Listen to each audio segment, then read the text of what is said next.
ऐसे ही अलग अलग प्रजातियों के कीड़े मकोड़े, अलग अलग प्रजातियों के पशु पंछी, कुल मिलाकर 84 लाख योनियां हम दुनिया के जीव नरकों की यातनाएं भोगने के बाद में इन्हीं 84 लाख योनियों में भटका खाते।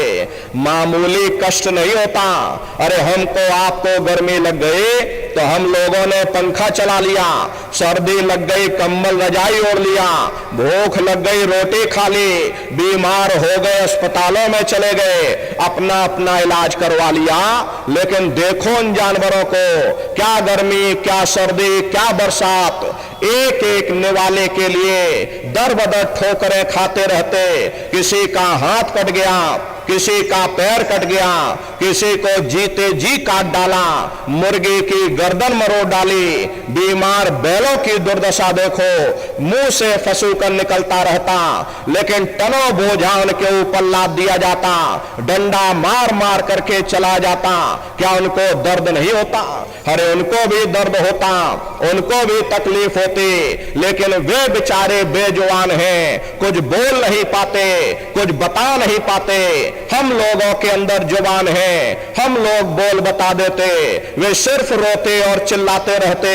अरे कौन उनकी पुकार सुनने वाला, कौन उनकी दर्द भरी आवाज को सुनने वाला, कौन सी अदालत में जाकर के वे बेचारे दरवाजा खटखटाएं, कौन मजिस्ट्रेट उनकी फरियाद को सुनेगा?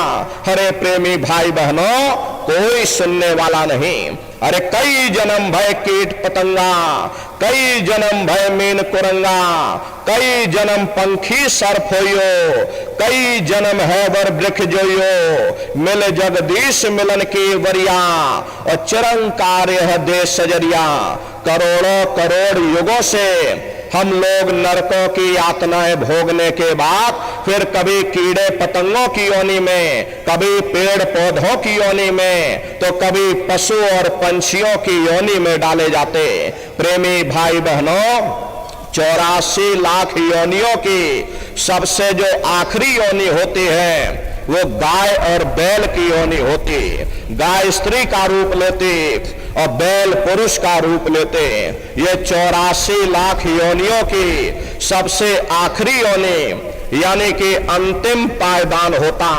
उसके बाद तब जाकर के हम लोगों को दोबारा फिर से मनुष्य शरीर प्राप्त होगा। इसीलिए कहा गया कि बड़े भाग्य मानुष तन पाया, बड़े ही सौभाग्य से हम लोगों को ये मानव तन मिला। बड़े से बड़े देवी देवता भी इस मानव तन को पाने के लिए तरसते हैं, क्योंकि इन 84 लाख योनियों से, उन नरकों से निकलने का केवल एक ही रास्ता है, वह केवल मनुष्य का शरीर है। इसी मनुष्य मंदिर में बैठ करके हम उस मालिक की भक्ति कर सकते।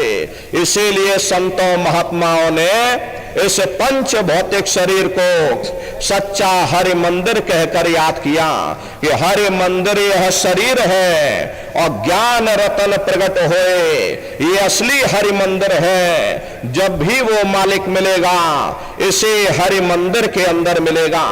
इसी पंच भौतिक शरीर को ईसा मसीह साहब ने टेम्पल ऑफ लिविंग गॉड यानी जिंदा ईश्वर का मंदिर कहा। इसी पंच भौतिक शरीर को गुरु नानक साहब ने नर नारायणी देह कह करके याद किया। इसी पंच भौतिक शरीर को मुसलमान फकीरों ने कुदरती काबा कहकर याद किया। ये असली कुदरती काबा है। खुदा का दीदार जब भी होगा इसे कुदरती काबे के अंदर जाकर होगा। बाहर से आज तक न कभी किसी को परमात्मा मिला, न भविष्य में कभी मिल सकता।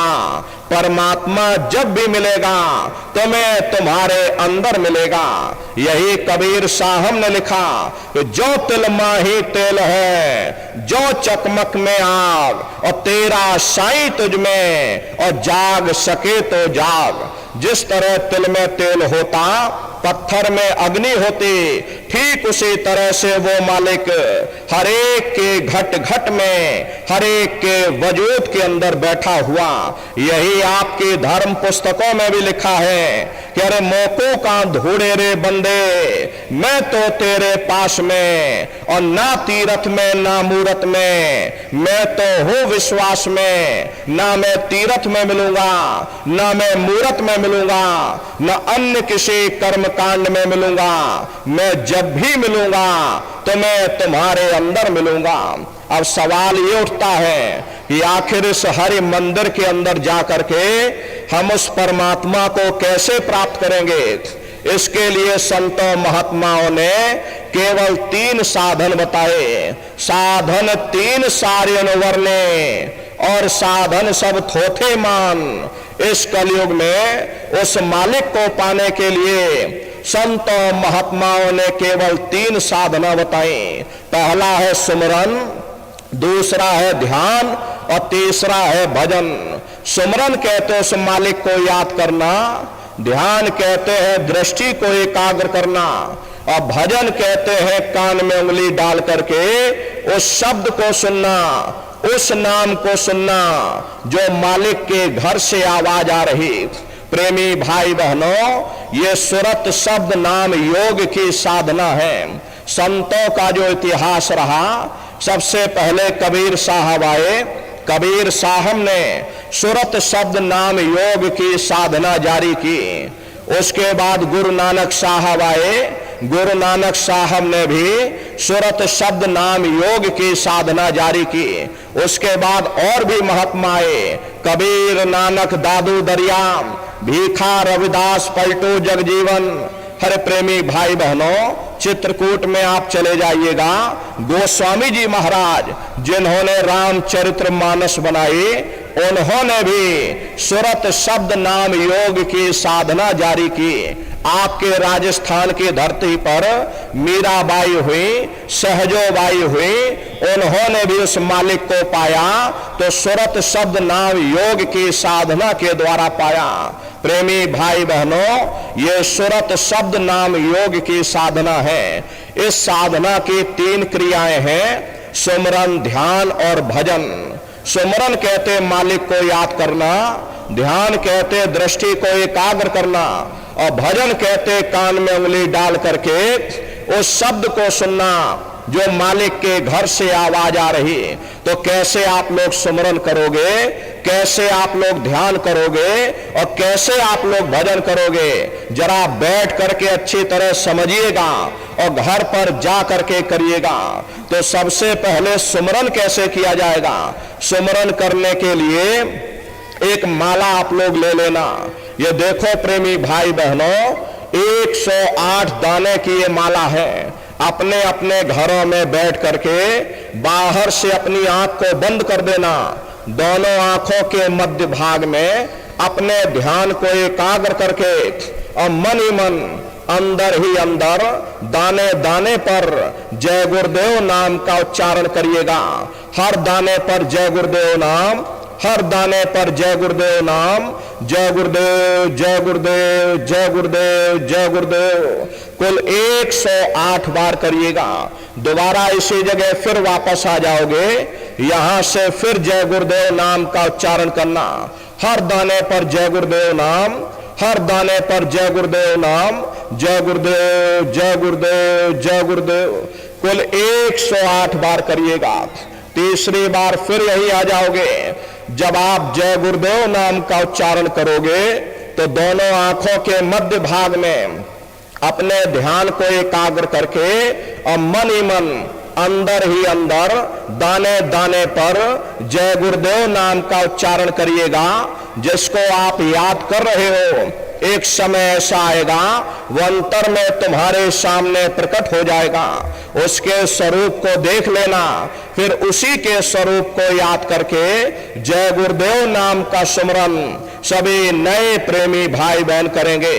तीसरी बार फिर यहीं से जय गुरुदेव नाम का सुमरन, चौथी बार फिर यहीं से जय गुरुदेव नाम का सुमरन। इस तरह से कुल 8 बार जय गुरुदेव नाम का सुमरन सभी नए प्रेमी भाई बहन करिएगा। 8 बार करने के बाद ये माला आप रख देना। प्रेमी भाई बहनों, ये जय गुरुदेव नाम किसी साधारण इंसान का नाम नहीं, ये स्वयं अनामी महाप्रभु का नाम है। हमारे गुरु महाराज इस कलयुग में जय गुरुदेव नाम का जहाज लगा कर गए। समय समय पर संत महात्मा उस नाम को सिद्ध करते। जैसे कबीर साहब आए, कबीर साहब ने साहिब नाम सिद्ध किया। ऐसे ही गुरु नानक साहब आए, उन्होंने वाहिगुरु नाम सिद्ध किया। ऐसे ही प्रेमी भाई बहनों, हमारे गुरु महाराज इस कलयुग में जय गुरुदेव नाम सिद्ध करके गए। जय गुरुदेव नाम का जहाज गुरु महाराज लगा करके गए। अगर इस जहाज पर सारी दुनिया बैठेगी, ये जहाज सारी दुनिया को पार करेगा। एक साध है सब सद है, और सब साध है सब जाए। जो दो नाव पर पैर रखते वो बीच मझधार में गोता खाते। इसलिए अपने गुरु की उंगली पकड़ लो। गुरु तुम्हारा सच्चा रहबर, गुरु तुम्हारा सच्चा साथी है। हरे प्रेमी भाई बहनों, वो परमात्मा घट घट में विराजमान, लेकिन उसके होते हुए भी तुमने करोड़ों जन्म ठोकरें खाई, कभी किसी योनि में भटके, कभी किसी योनि में भटके। जब तक गुरु नहीं मिला तुम दर बदर भटकते रह गए, और जब गुरु मिल गया, गुरु ने तुमको राह दे दी, तब ये साधक कहता है वह गुरु गोविंद खड़े काके लागो पाए, और बलिहारी गुरु आपने जिन गोविंद दियो बताए। महिमा उन्हीं की है जिन्होंने गोविंद को लखा दिया। इसीलिए कहा जाता भाई गुरुर ब्रह्मा गुरुर विष्णु गुरुर देवो महेश्वरः, और गुरुर साक्षात पार ब्रह्म, और तस्मै श्री गुरुवे नमः। इसलिए प्रेमी भाई बहनों, साधना करने से पहले जय गुरुदेव नाम का सुमरन सभी प्रेमी भाई बहन करिएगा। सुमरन करने के बाद में फिर आप ध्यान पर बैठिएगा। दूसरा है ध्यान, और ध्यान कहते हैं दृष्टि को एकाग्र करना। अब कैसे आप लोग ध्यान करोगे, जरा अच्छी तरह समझ लीजिए। अपने अपने घरों में पलथी मार करके बैठ जाइएगा, आंखों को धीरे से बंद कर लेना।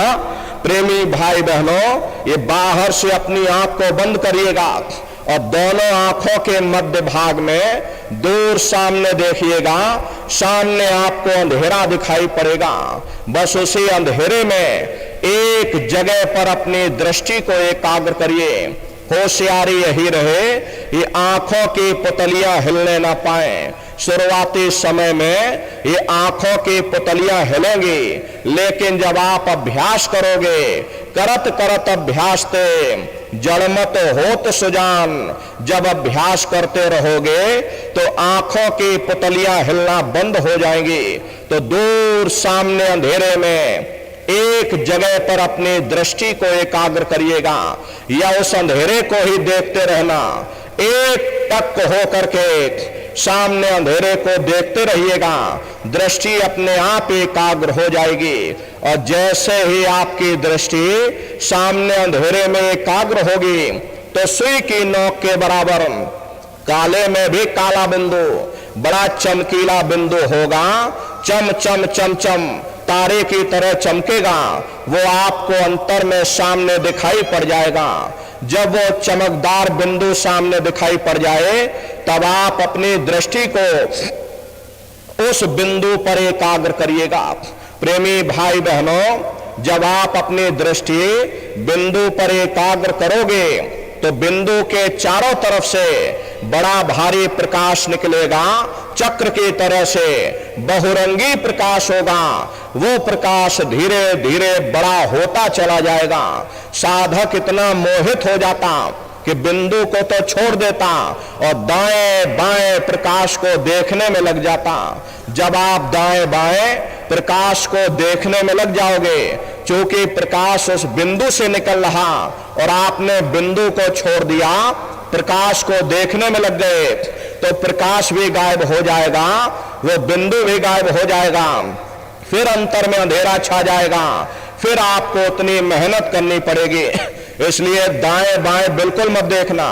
आपका निशाना उस बिंदु पर टिका रहे जिसमें से वो प्रकाश निकल रहा, वही बिंदु दरवाजा है, वही खिड़की है, उसी को हरि का द्वार यानी कि हरे द्वार कहा गया।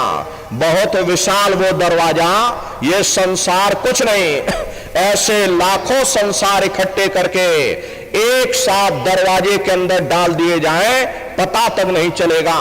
इतना विशाल वो हरि का द्वार है। आप उसके अंदर दाखिल हो जाओगे, बहुत बड़ा मैदान दिखाई पड़ेगा। उसी मैदान में जा करके खड़े हो जाओगे तो सबसे पहले आपको अपने गुरु के स्वरूप का दर्शन होगा। वो आपकी उंगली को पकड़ करके आगे का सफर तय करेंगे। लेकिन प्रेमी भाई बहनों, गुरु के स्वरूप का दर्शन जब होगा जब आप जय गुरुदेव नाम का सुमरन करोगे। यदि आपने सुमरन न किया तो जब आप उनको याद ही नहीं करोगे तो भला वो आपको दर्शन क्यों देंगे। और जब आपको दर्शन नहीं होगा तो आप आगे का सफर तय नहीं कर सकते। इसीलिए जय गुरुदेव नाम का सुमरन सबसे पहले आपको कराया जाता। जब आप सुमरन कर लोगे, फिर जब आप ध्यान पर बैठोगे और जब दरवाजे के अंदर दाखिल हो जाओगे तो सबसे पहले उन्हीं के स्वरूप का दर्शन होगा। वो आपकी उंगली को पकड़ करके आगे का सफर तय करेंगे। तो यह है ध्यान करने का तरीका। एक बार फिर से आप लोग समझ लीजिए, अपने अपने घरों में पलथी मार करके बैठिएगा, शरीर को टाइट मत करना। बहुत से लोग क्या करते हैं कि अपने शरीर को बिल्कुल कड़ा कर देते हैं। अब शरीर को आप टाइट कर दोगे तो शरीर आपका थक जाएगा, फिर शरीर ढीला पड़ जाएगा। इसलिए पहले से ही अपने शरीर को बिल्कुल ढीला छोड़ देना, आंखों को धीरे से बंद कर देना, इन आंखों पर भी कोई जोर मत देना। बहुत से लोग अपनी आंखों पर जोर लगाते हैं ताकि जल्दी से दृष्टि एकाग्र हो जाए। यदि आप अपनी बाहरी आंखों पर जोर लगाओगे तो आंखों की पुतलियों में दर्द होगा, फिर आप अपनी बाहरी आंखों को खोल दोगे। इन बाहरी आंखों का यहां पर कोई मतलब नहीं। जैसे सोते समय धीरे से आंख को बंद करते हो, ऐसे धीरे से आंख को बंद कर लेना। अंतर में सामने देखिएगा, सामने आपको अंधेरा दिखाई पड़ेगा, बस उसी अंधेरे को देखते रहिएगा। जितना देर बन सके एक टक हो करके आप उस अंधेरे को देखते रहो। उस समय किसी के बारे में सोचना नहीं, किसी के बारे में विचार मत करना, शरीर को बिल्कुल हिलाना डुलाना नहीं। शून्य हो करके बस सामने अंधेरे को देखते रहिएगा। देखते देखते देखते देखते आपकी दृष्टि अंधेरे में एकाग्र हो जाएगी। और जैसे ही आपकी दृष्टि अंधेरे में एकाग्र होगी तो सुई की नोक के बराबर तारे की तरह वो चम चम चम चम चमकेगा। वो चमकदार बिंदु सामने दिखाई पड़ जाएगा। जब वो बिंदु सामने दिखाई पड़ जाए तब आप अपनी दृष्टि को उस बिंदु पर एकाग्र कर देना। जैसे ही आपकी दृष्टि बिंदु पर एकाग्र होगी, वो बिंदु फट जाएगा, वो दरवाजा खुल जाएगा, ये शिव नेत्र खुल जाएगा, ये दिव्य दृष्टि खुल जाएगी और आप दरवाजे के अंदर दाखिल हो जाओगे। एक बार प्रेमी भाई बहनों, ये दिव्य दृष्टि खुल जाए, क्या भूत क्या भविष्य और क्या वर्तमान, कोई भेद आपसे गुप्त नहीं रहेगा। लाखों वर्ष पहले क्या हुआ था, भविष्य में क्या होने वाला, बैठे बैठाए आप सब कुछ देख सकते कि हमारे पुरखे पूर्वज मरने के बाद कहां चले गए, इस समय वो कहां पर है, आप बैठ करके सब कुछ देख सकते। तो यह है ध्यान करने का तरीका। और तीसरा है भजन। भजन कहते हो शब्द को सुनना, उस नाम को सुनना, उस आवाज को सुनना जो मालिक के घर से आवाज आ रही। तो कैसे आप लोग भजन करोगे, जरा अच्छी तरह से समझ लीजिए। ये दोनों उंगली कानों में डाल करके ये कानों को बंद कर लेना। कान इसीलिए बंद किए जाते हैं ताकि बाहर की कोई आवाज हमको सुनाई ना पड़े। अपनी सुविधा से बैठिएगा, कुर्सी पर चाहे कुर्सी पर बैठ जाओ, सोफे पर चाहे सोफे पर बैठ जाना, या कोई तकिया इस तरह से रख लेना और दोनों कोहनी यहां रख करके दोनों उंगली कानों में डाल करके ये कानों को बंद कर लेना। अब बहुत सी हमारी माताएं बहनें हैं, बूढ़े बुजुर्ग हैं, अरे भाई आपके घुटनों में दर्द होता, रीढ़ की हड्डी में दर्द होता, आप बैठ करके भजन नहीं कर पाते तो आप लेट करके भजन करिएगा। ऐसे सीधे लेट जाना और लेटे लेटे आंख और कान को बंद कर लेना।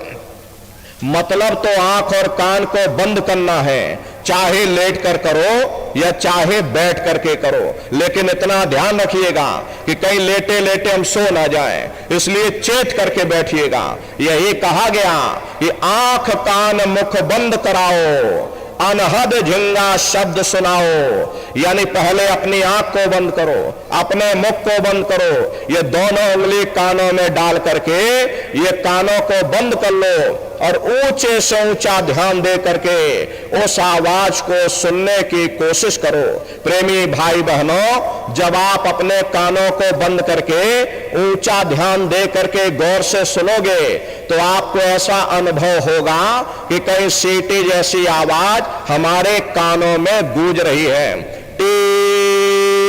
इस तरह से सीटी जैसी आवाज शुरू में आप सभी को सुनाई पड़ेगी। शाम को अपने अपने घरों में जाकर के बैठिएगा, ये कानों को बंद कर लेना, जरा गौर से सुनिएगा तो सीटी जैसी आवाज सुनाई पड़ेगी। करना कुछ नहीं है, लेटे हो चाहे बैठे हो, बस आप उस आवाज को सुनते रहना और सुनते सुनते उसी में लीन हो जाओ। जब आप उसमें लीन हो जाओगे तो कुछ समय बाद में दोबारा आपको अनुभव होगा कि कहीं बड़ी दूर से एक महीन आवाज, घंटे और शंख की आवाज हमारे कानों में गूंज रही है। जैसे मंदिरों में घंटियां बजती हैं, टन टन टन।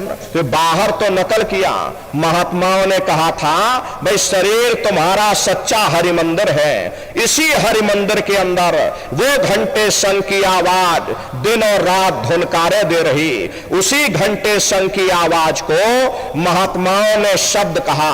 अरे आपकी धर्म पुस्तकों में लिखा है कि पोथी पढ़ पढ़ जग मुआ, पंडित भया न कोई, 2.5 अक्षर प्रेम का पढ़े सो पंडित होए। दुनिया वाले कहते हैं कि 2.5 अक्षर का मतलब प्रेम है, प्रेम नहीं है। अरे प्रेम में तो मात्रा लगी हुई, यहां पर जिस 2.5 अक्षर का वर्णन उन महात्माओं ने किया वो है शब्द सा आदा बा और दा। उसी शब्द को महात्माओं ने नाम कहा। कलयुग केवल नाम आधारा, सुमेर सुमेर नर उतर ही पारा। कलयुग में केवल नाम का आधार है, वो नाम तुम्हारे अंदर दिन और रात धुनकारे दे रहा। तो उसी घंटे शंख की आवाज को महात्माओं ने शब्द या नाम कहा, उसी को मुसलमान फकीरों ने कलमा कहा, उसी को ईसा मसीह साहब ने वर्ड या लागस कहकर याद किया, उसी को गुरु नानक साहब ने अनहद वाणी कहकर के याद किया। चीन में जो महात्मा हुए उन्होंने इसको ताओ कहकर के याद किया और हिंदू महात्माओं ने इसे देववाणी आकाशवाणी कहकर के याद किया। उन अलग अलग महात्माओं ने अपनी अपनी भाषा में हम लोगों को समझाने की कोशिश की कि भाई वो घंटे शंख की आवाज तुम्हारे सबके अंदर गूंज रही, वो आपको सुनाई पड़ेगी। लेकिन शुरुआती समय में आपको ऐसा अनुभव होगा कि कहीं बड़ी दूर पर घंटियां बज रही, टन टन टन, लेकिन सुनाई हरेक को पड़ेगी। प्रेमी भाई बहनों, जब घंटे शंख की आवाज आपको सुनाई पड़ने लग जाए तब आप सीटी की आवाज को छोड़ देना और घंटे शंख की आवाज को पकड़ लेना, उसको आप सुनने लग जाना। जब आप उसको सुनने लग जाओगे तो वो आवाज धीरे धीरे बढ़ना शुरू होगी और बढ़ते बढ़ते इस कदर बढ़ेगी कि आपके रोम रोम में घंटे और शंख की आवाज गूंजने लग जाएगी। अरे बड़ी घनघोर आवाज होती, बड़ी मधुर वो आवाज होती। ये जो दुनिया के संगीत आप सुनते हो, उस रूहानी संगीत के सामने ये दुनिया के संगीत कुछ नहीं है। जब आप उस रूहानी संगीत को सुनोगे, इतना भारी आनंद आपके ऊपर छा जाएगा, इतनी खुशी आपको होगी, ऐसा नशा आपके ऊपर चढ़ जाएगा, इतना आप उस आवाज में खो जाओगे या आप सारी दुनिया को भूल जाओगे। हरे प्रेमी भाई बहनों, शंकर भगवान को वही नशा चढ़ा था। शंकर भगवान कोई गांजा भांग नहीं पीते थे। ये तो हमने आपने शंकर भगवान को बदनाम कर दिया। इस शंकर भगवान गांजा भांग पीते थे, चलो हम भी गांजा भांग पिएंगे। लेकिन है नन्नारियों, शंकर भगवान ने कभी गांजा भांग नहीं पिया। शंकर भगवान जिस नशे में लीन रहते थे वो नाम का नशा था, वो ध्यान का नशा था, वो भक्ति का नशा था। जब आप उस आवाज को सुनोगे तो आपको भी वो नशा चढ़ जाएगा, क्योंकि उस आवाज में चुंबक है। जब आप उस आवाज को सुनोगे तो वो आवाज आपको अपनी ओर खींचेगी, और जब खिंचाव होगा तो जीवात्मा का फैला हुआ प्रकाश 9 द्वारों से सिमटने लगेगा। अब ये 9 दरवाजे कौन कौन से हैं? देखो प्रेमी भाई बहनों, अच्छी तरह समझिएगा, ये बहुत बड़ा विज्ञान है। दुनिया का विज्ञान जब समाप्त हो जाएगा तो ये विज्ञान प्रारंभ होगा। तो 9 दरवाजे कौन कौन से हैं? 2 आंख, 2 कान, 2 नाक के सुराख, 1 मुंह और 2 मलमूत्र का रास्ता, ये शरीर के 9 दरवाजे हैं। सबसे पहला दरवाजा गुदा चक्र आता है। गुदा चक्र में गणेश जी वास करते, गणेश जी वहां के मालिक हैं। ये 4 दल का कवल है। यहां पर पृथ्वी तत्व पाया जाता, उसके ऊपर इंद्रिय चक्र आता। इंद्रिय चक्र में ब्रह्मा जी वास करते। ये 6 दल का कवल है। यहां पर जल तत्व पाया जाता, उसके ऊपर ये नाभि चक्र आता। नाभि चक्र में विष्णु जी वास करते।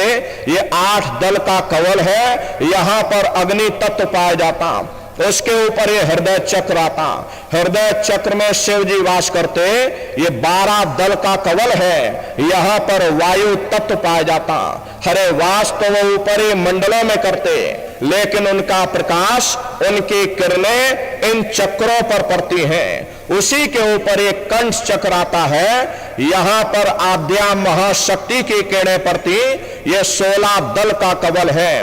और आप सबसे ऊपर, तुम्हारी जीवात्मा सबसे ऊपर दोनों आंखों के मध्य भाग में बैठी है, जहां पर देवियां बिंदी लगाती और पुरुष जहां टीका लगाते।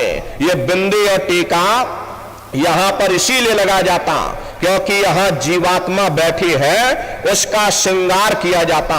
तो ये 10वां द्वार है जहां पर जीवात्मा बैठी हुई। इसी 10वें दरवाजे पर बैठ करके जीवात्मा अपने प्रकाश को 9 दरवाजों में फैलाती है, जिससे आपका शरीर चलता, आपके हाथ, आपके पैर चलते। जब आप भजन करोगे और घंटे शंख की आवाज को सुनोगे तो उस आवाज में चुंबक है, वो आवाज आपको अपनी ओर खींचेगी। और जब खिंचाव होगा तो जीवात्मा का फैला हुआ प्रकाश 9 दरवाजों से सिमट करके यही 10वें दरवाजे पर इकट्ठा हो जाएगा।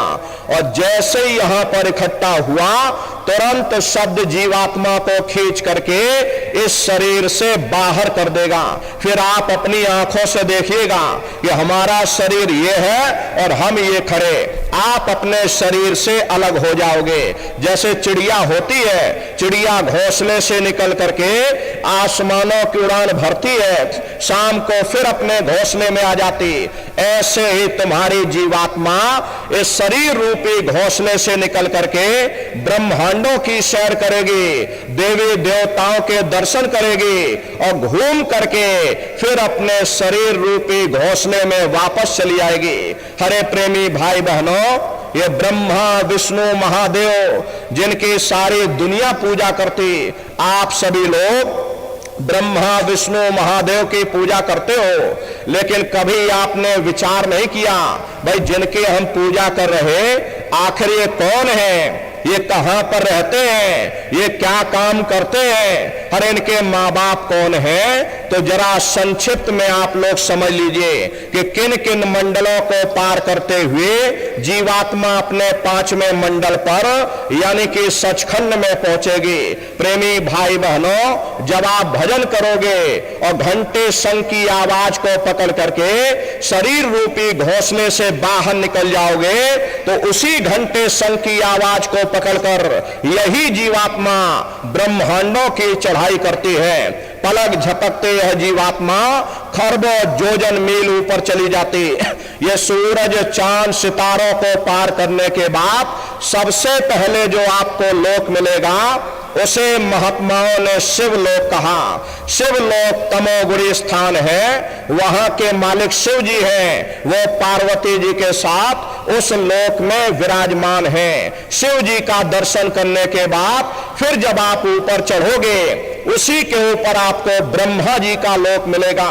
ब्रह्मा जी का लोक वो रजोगुणी स्थान है, वहां के मालिक ब्रह्मा जी हैं, वो गायत्री सावित्री और सरस्वती के साथ उस लोक में विराजमान हैं। ब्रह्मा जी का दर्शन करने के बाद फिर घंटे शंख की आवाज को पकड़कर फिर जब आप ऊपर चढ़ोगे उसी के ऊपर आपको विष्णु लोक मिलेगा। विष्णु लोक वो सतोगुणी स्थान है, वहां के मालिक विष्णु जी हैं, उनका बड़ा मनमोहक स्वरूप, उनके 4 भुजाएं हैं और चारों भुजाओं में शंख गदा पद्म और चक्र सुशोभित हैं और आप क्षीर सागर में लक्ष्मी जी के साथ विराजमान हैं। ये तीनों देवता ब्रह्मा विष्णु और महादेव अपने अपने लोक में बैठ करके राज कर रहे। एक रचयिता है जो जीवों को रचता है, एक पालनहार है जो जीवों को पालता है और एक संहार करता जो जीवों को नष्ट कर देता। एक का काम है घड़े को बनाना, एक का काम है घड़े की सुरक्षा करना और एक का काम है घड़े को फोड़ देना। इनकी जो माता है वो आद्या महाशक्ति है। ब्रह्मा विष्णु महादेव लोक के ऊपर वो आद्या महाशक्ति का लोक आता। उसी लोक को पार करने के बाद सबसे पहला देश पड़ता है, या यूं कह लीजिए कि पहली राजधानी पड़ती है, जिसे महात्माओं ने साहस दल कवल कहा।